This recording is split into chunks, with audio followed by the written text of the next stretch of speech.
Bugun biz sizlar bilan SQB Mobile ilovasidan qanaqa qilib 20-30 ming so'm ishlashni ko'rib chiqamiz. Xo'p, SQB Mobile ilovasini Play Marketdan yuklab olamiz va kirib olamiz. O'zbek tilini tanlaymiz.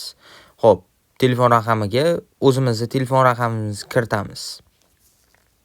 Undan keyin ismingizni kiriting joyiga обязательно ismingizni kiritasiz. Undan keyin familiya, taklif kodiga mana shu aynan T63 ARF V mana shu parolni kirgizib o'tish esingizdan chiqmasin. Emasam aksiyada qatnasha olmaysiz. Hop, ana endi kuchli parol qo'yasiz. Men parol qo'yib bo'lganman va kiritdim.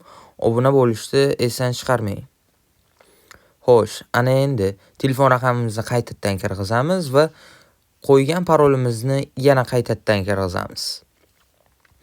Ilovaga kirdik. Ana endi pin kod o'rnatamiz. Xo'sh, hamma narsasidan o'tib bo'lgandan keyin identifikatsiyadan o'tish kerak. Unda foydalana olmaysiz. Tugmachani bosib olamiz va pasport ma'lumotlarimiz, tug'ilgan kun va hammasini kirgizamiz. Sizlar bilan Musulmon Behruz